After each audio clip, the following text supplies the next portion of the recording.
Morning, everybody. Welcome back to another episode of Mike's MMA Picks Fight Morning Quick Card Breakdown, brought to you by BetDSI as well as MMA Oddsbreaker. We're here for UFC Raleigh, North Carolina. What can you say? At the top of the card, we got Chiesa-Dos Santos taking on Curtis Blaydes. Great heavyweight fight. Before we dig into things, I want to thank everybody for their support. If you could also subscribe to the channel and give this video a like, that'll be helpful. So, we have 12 fights here. 5 of them are expected to end inside the distance. If you are going to be playing DraftKings today, you want to dig a little bit deeper here. Find some nuggets of information that may be helpful. Let's start with the first fight of the night. We've got Landwehr taking on Herbert Burns. Herbert Burns, the younger brother of Gilbert Burns, 9-2 record, fighting out of Hard Knocks 365. We know that Herbert Burns possesses an elite Brazilian Jiu-Jitsu game, and it's going to be coming in here looking to get a submission.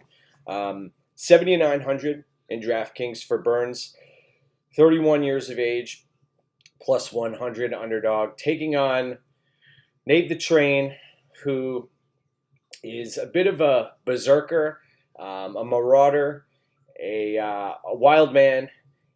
At 8,300, this is going to be a fight to target in DraftKings. The odds suggest that this fight will end inside the distance at minus 180. Nate is sitting at minus 120 right now. Both fighters 31 years of age. Herbert Burns has a reach advantage, but I don't think we're going to see much striking from Burns in this fight. I suspect he's going to try to capitalize on some aggressiveness on behalf of Landwehr, and Landwehr had a lot of success in M1 Global overseas. He's going to have a lot of fans in the building. He's from Tennessee and neighboring states here.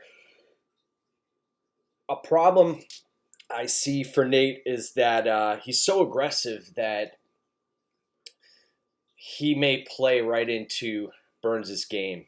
And if Burns tries to lock up a submission, he better clamp down and finish this fight, because if he doesn't, I don't see him winning a decision. One of the better plays on the card, I believe, is that this fight is not going the distance.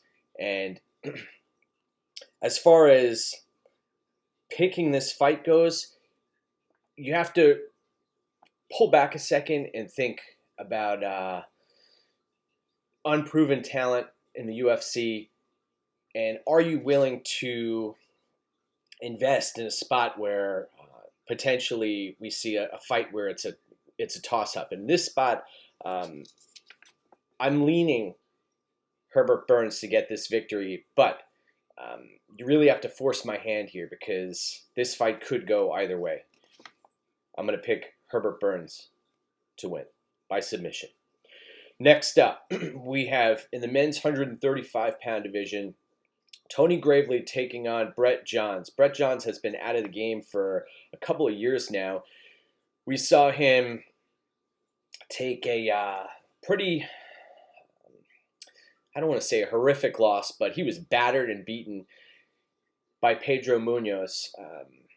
Leg kicks, head strikes, caught in a number of submissions that he eventually fought out of. And Johns makes his return after that layoff and also injuries, coming in at $8,000 in DraftKings, minus 115. So he's moved to an ever so slight favorite. Gravely, 19-5 record, is a Appalachian State alumni wrestler, Division I. Great athlete, 8,200 in DraftKings, minus 105 at the betting window. You look at Gravely's resume, and he's fought some names. He's also taken losses to some names, especially folks who are able to lock up submissions against him. So watching tape on Gravely, I was impressed with his athleticism, his offensive wrestling, though when it comes down to it, after that, and you also add on some cardio, I see Brett Johns as being the more fluid striker, even though Johns isn't an elite striker. I see him as being the better striker in this matchup. I also am looking here, and Johns, look at his only two losses, Aljo and Pedro Munoz. Johns has been pretty slick on the ground, locking up submissions, has shown decent, I want to say better than decent, takedown defense. This fight is expected to go to a decision at minus 175. Bottom line, although Gravely is able to land takedowns on most of his opponents, he doesn't seem to put combinations together. And in this spot, you look at Gravely is on a roll, 7 finishes in a row. Brett Johns, very, very tough fighter to finish. Johns has a chaining ability between wrestling and takedowns and submissions.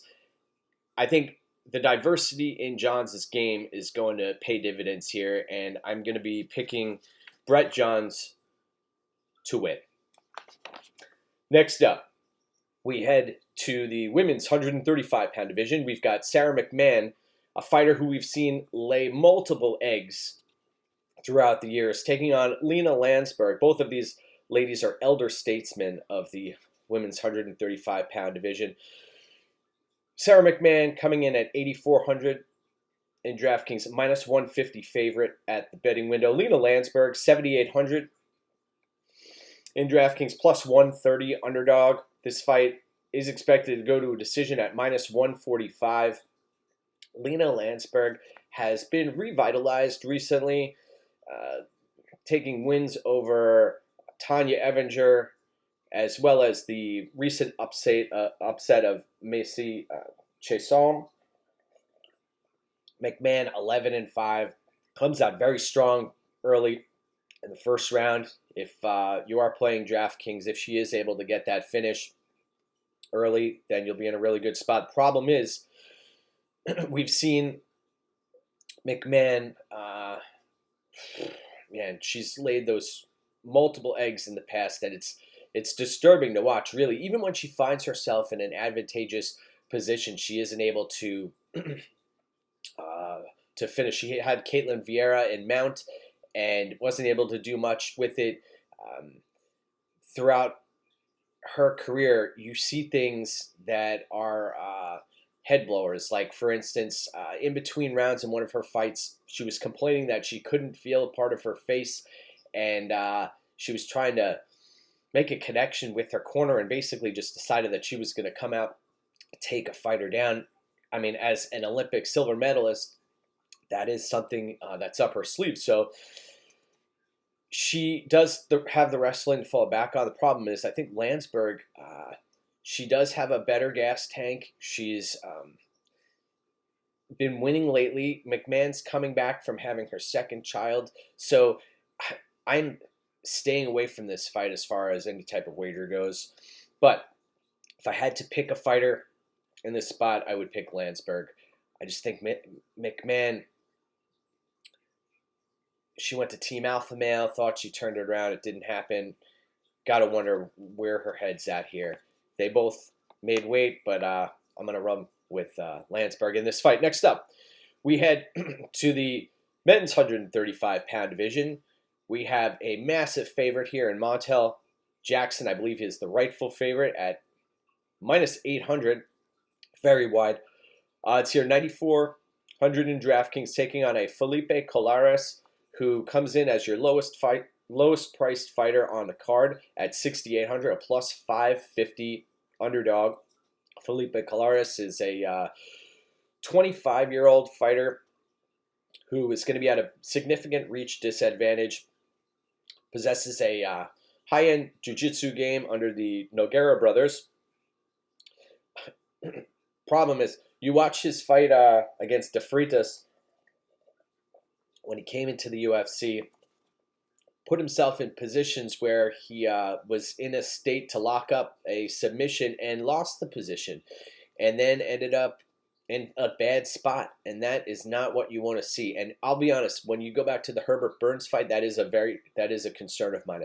If Burns doesn't lock up the submission, he's going to give up position, and that is very dangerous against a guy like Nate the Train.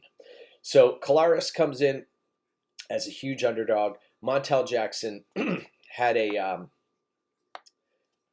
tough outing early against Ricky Simon and has turned the tide. We saw what he did to Brian Kelleher and Andre Sukumta. In this spot, the reach advantage, the gas tank, the athleticism, I think Montel-Jackson has a number of ways to win this fight, and should do so in dramatic fashion. This fight is not expected to go to a decision at minus 135. Give me Montel-Jackson to win this fight. Next up, we head to the women's 125-pound division. We've got Cifers-Hill taking on Justine Kish. Man, you talk about somebody who pooped the bed. Justine Kish, haven't seen her in a couple of years. 7,500 in DraftKings, plus 150 underdog. She's a bit of a bulldog when she's in there. Likes to push the pace. Is a striker.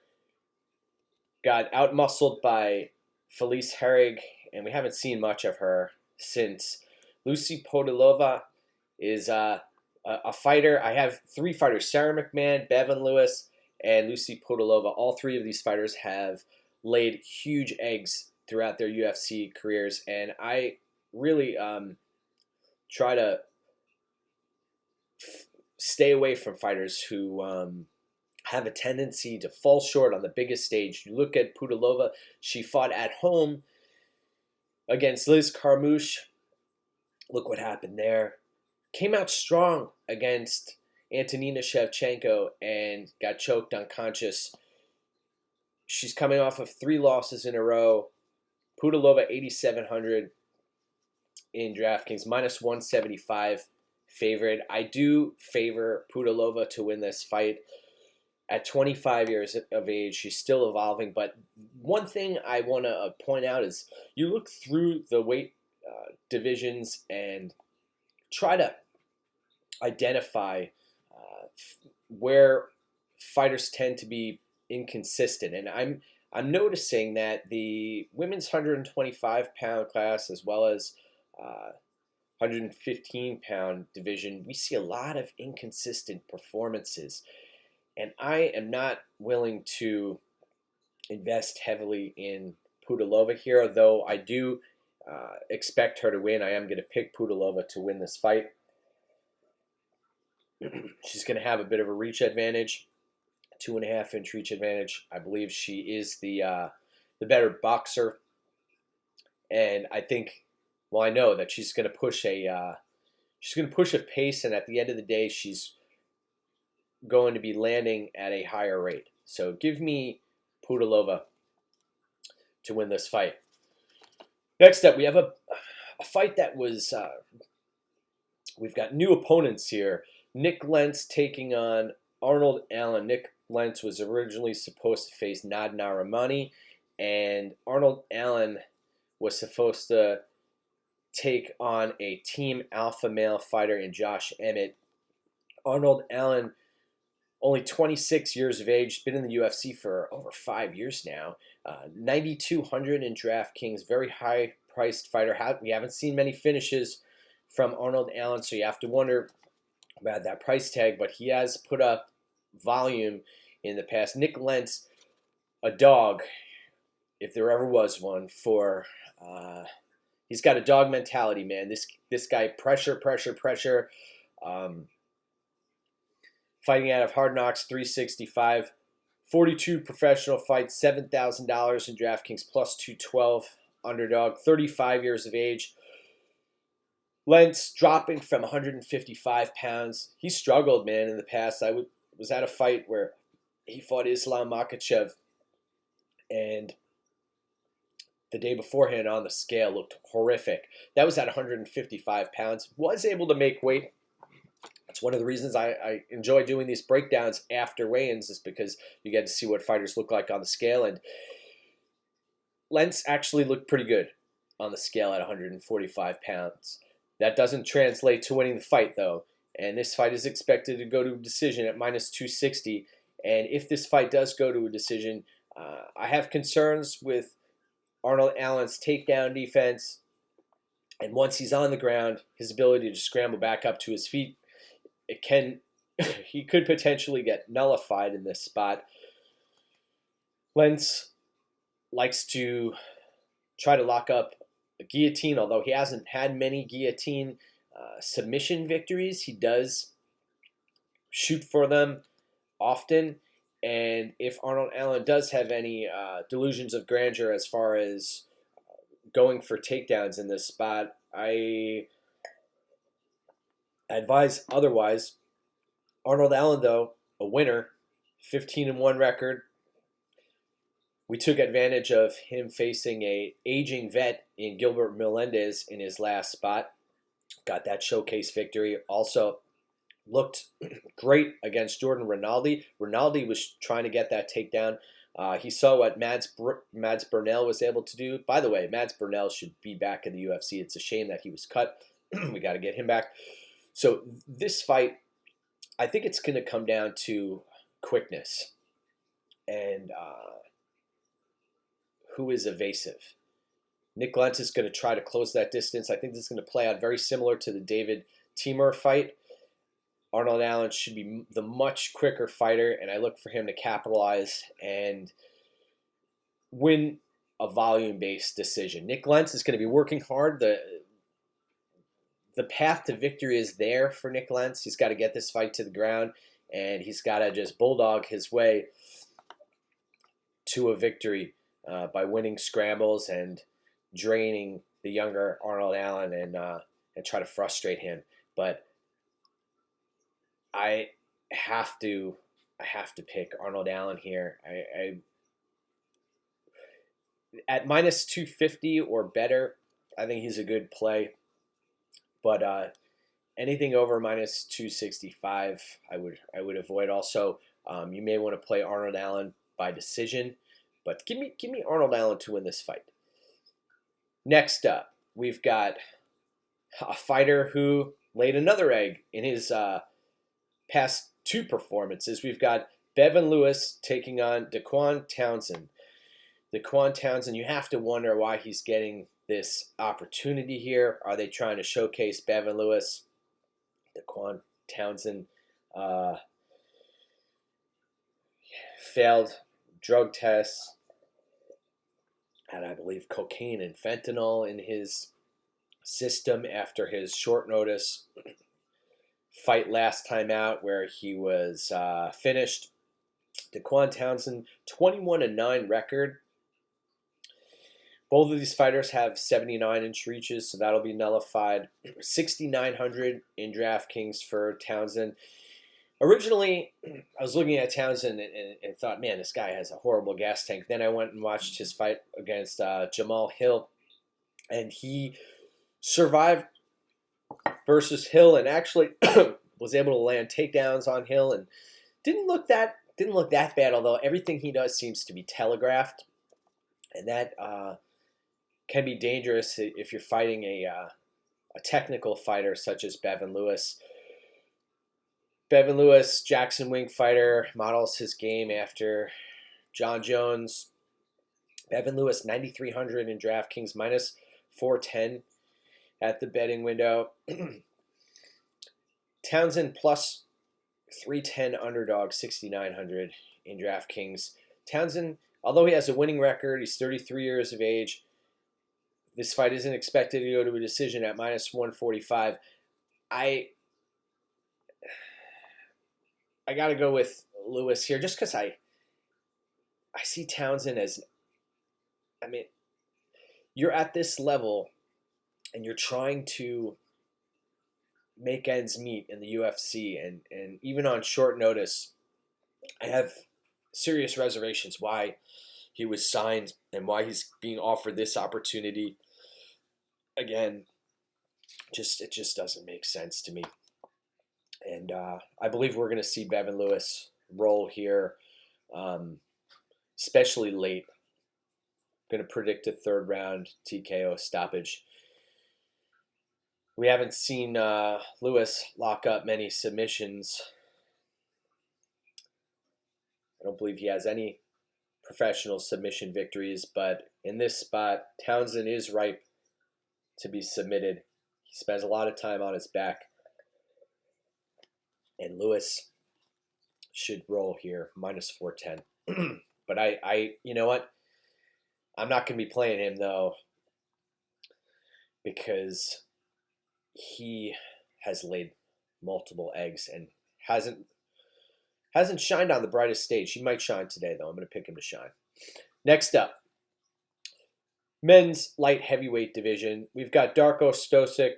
This is Mirko Krokop's protege, taking on Jamal Hill. Jamal Hill, 28 years old.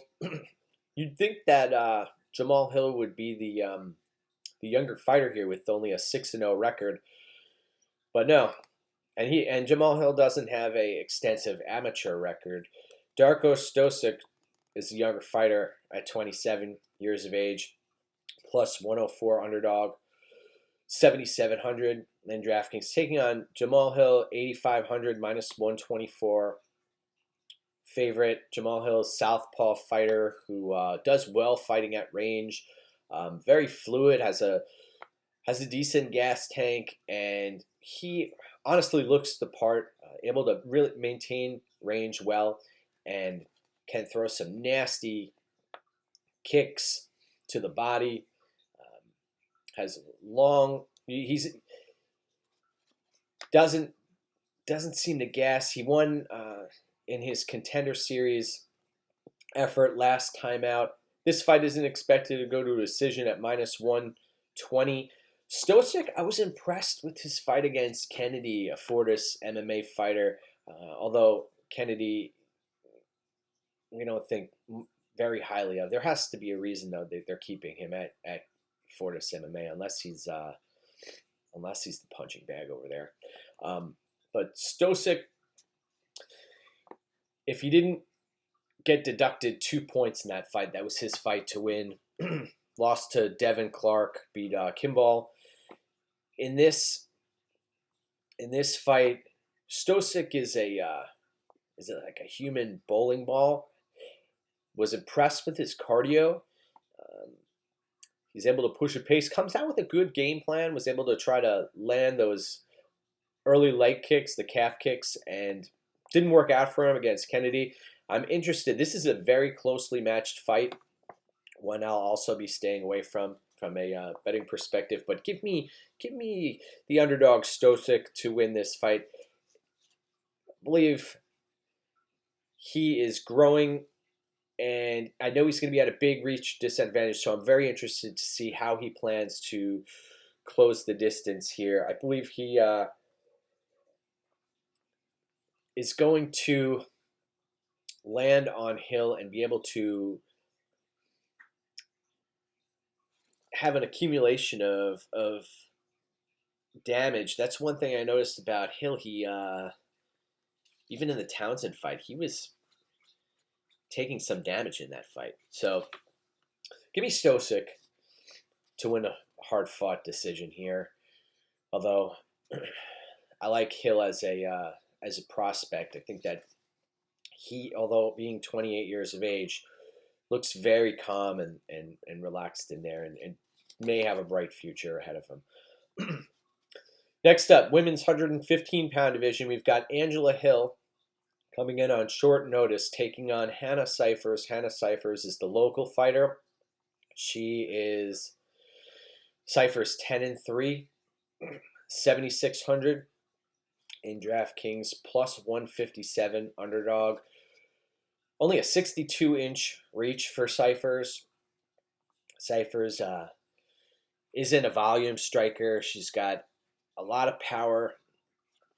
We took advantage of the matchup against Jody Escobar last time out. Cifers is on the mic, and when she's in public, she's a bit of I think it's beyond shy. I'm not sure what is up with her, but the interviews that she conducts, it's clear that she doesn't handle being on the mic or in front of the television well. Angela Hill will jump at any opportunity she can to get inside the octagon, regardless of whatever opponent is out there. She's fought, man, she got in there against Andrade and so many other fighters. But look at her record, Angela Hill, 10-7 record. You know, she's getting close to that 500 record. That's dangerous spot to be in. And also, Team Alliance, MMA, out of San Diego, they've been running into some rough spots lately. I heard Darian Caldwell talk badly about them. They had Miles Jury, who's hasn't performed, Matt Sales. We've had other fighters. Dominic Cruz hasn't fought since 2016. Del Fiero and the gang, hopefully they can turn things around soon, and maybe they'll do it today. 8,600 for Hill, minus 182 favorite. Look at odds to go to a decision at minus 485. I believe this is the heaviest odds to go to a decision. Though, I will say this, Angela Hill, she has put up decent DraftKings scores as far as volume goes.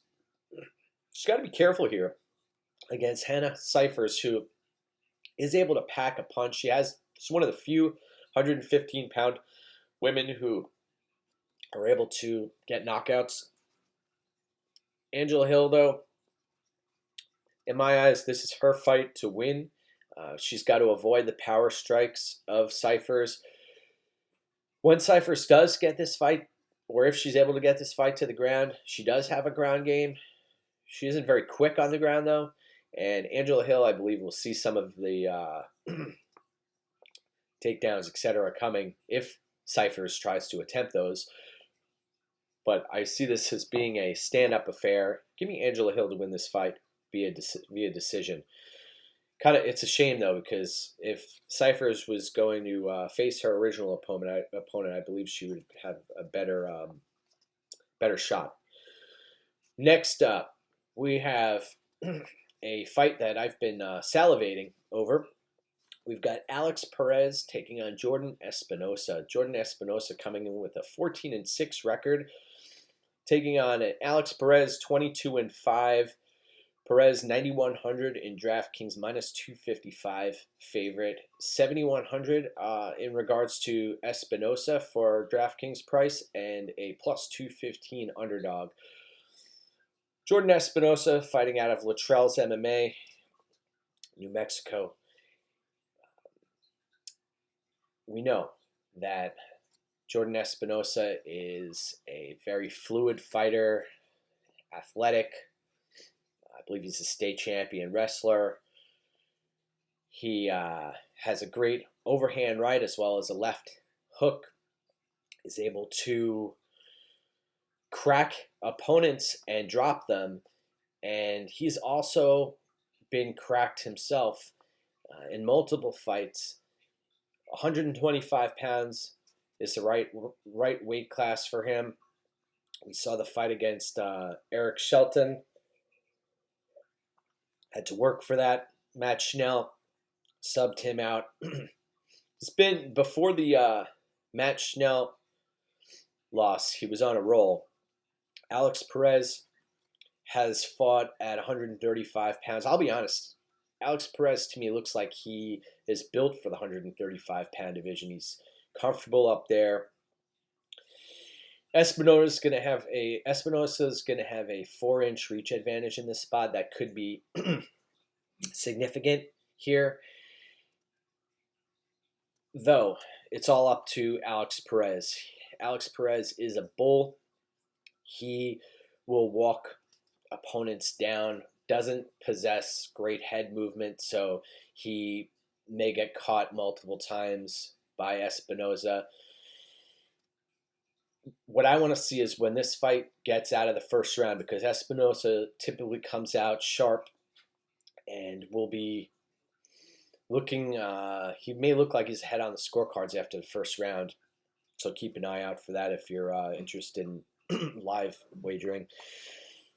Alex Perez, though, he, in my eyes, has a more proficient mixed martial arts wrestling game. Also, his ground control is excellent. Espinosa brought in Eric Montoya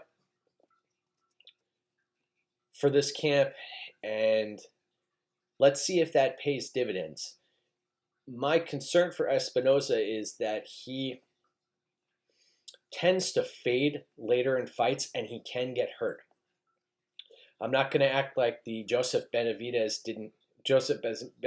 fight didn't happen to Alex Perez. We saw, I believe he was hit with a headbutt in that fight. Then went up to 135 pounds and took out Mark De La Rosa, who'll be fighting Paiva at the UFC Rio Rancho card. Before the Benavidez fight, though, Alex Perez torched, and I mean torched, Jose Torres. You want to watch a fighter who was on fire? Go back and watch the Alex Perez Jose Torres fight. Both of these fighters, Espinosa and Perez, have mutual opponents against Eric Shelton. I picked Alex Perez to beat Eric Shelton in that spot. The control against the cage, that was a big part of that victory. And in this spot, you look at Perez, he has a submission game, and I think that may come into play. I'm going to be picking Alex Perez to win by second round submission. I will be picking Alex Perez to win this fight outright. And it should be a hell of a fight, though. And these flyweight fights, though, what I like about them is that we're able to, there isn't much volatility to the flyweight division. We don't typically see folks getting fluke knockouts, etc. And one thing I wanted to mention as far as my third-party track picks go on flyweight fights is 29 for 33, hitting at 88% for a profit of over 26 units since 2017. And I realize there are no certainties in this game, but for some reason, that has just been my wheelhouse.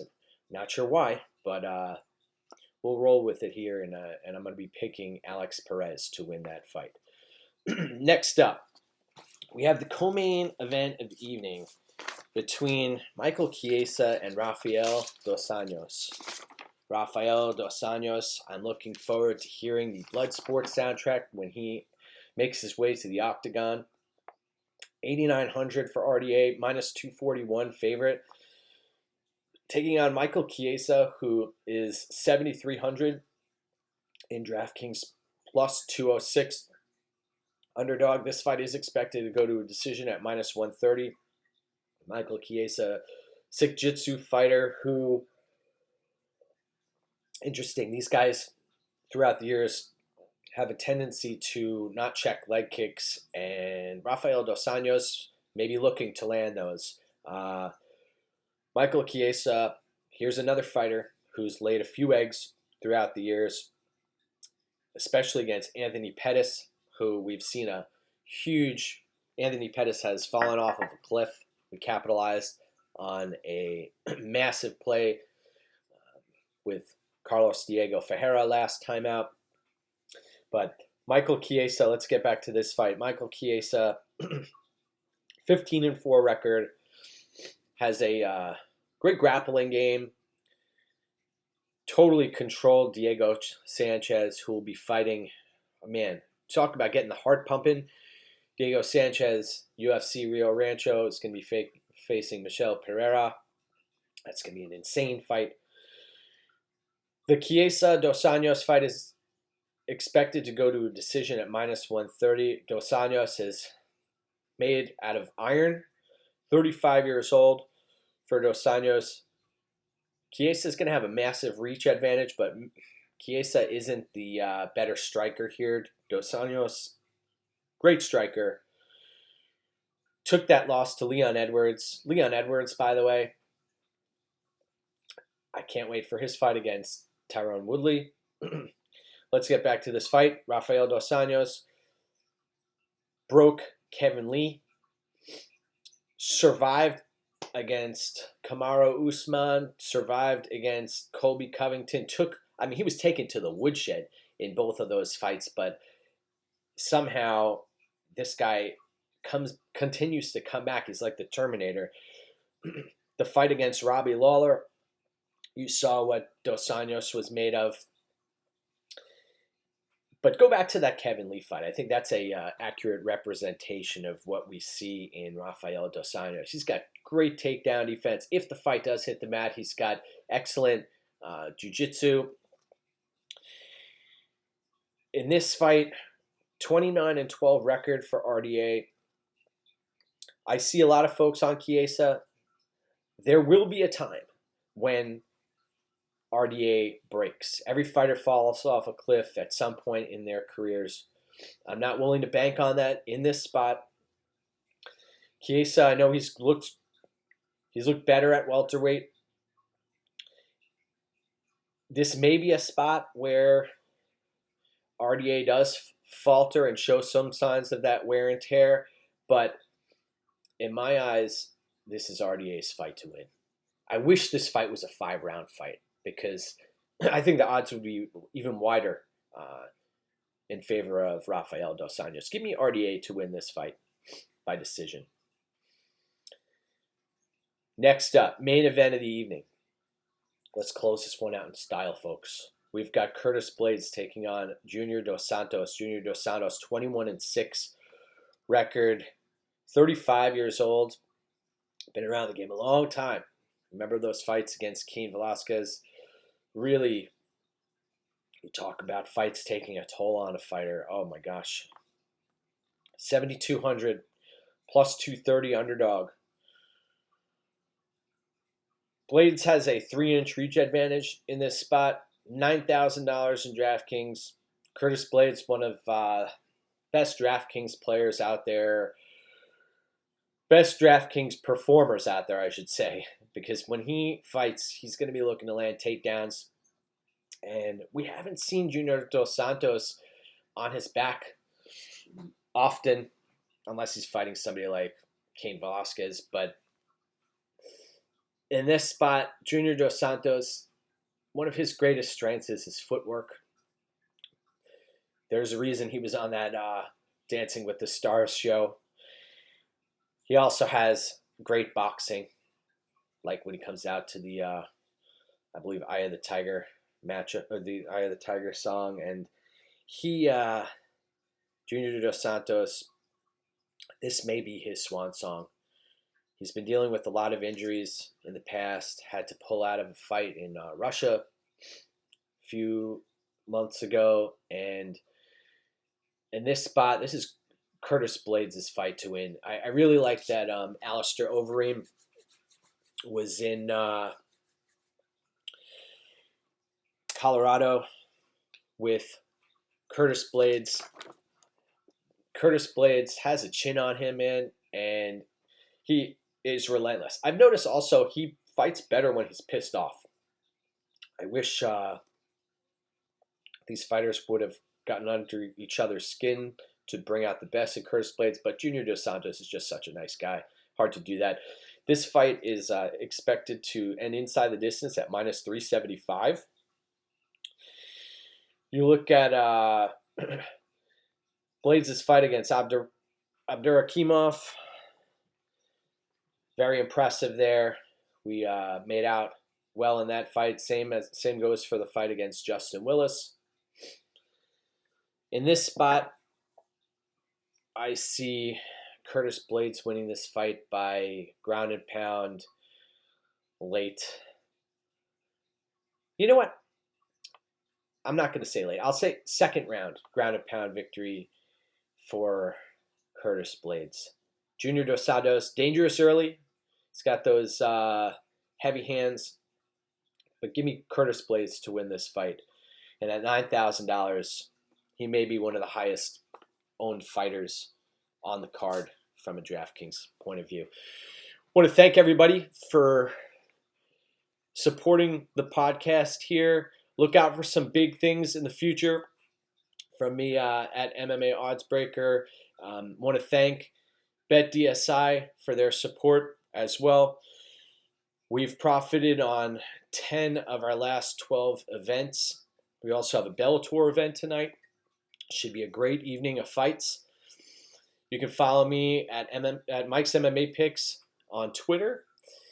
You can follow me at betmma.tips as well as CapProtect. Want to wish everybody a great fight morning. UFC Raleigh. Go get what's yours, my friends. This is your time.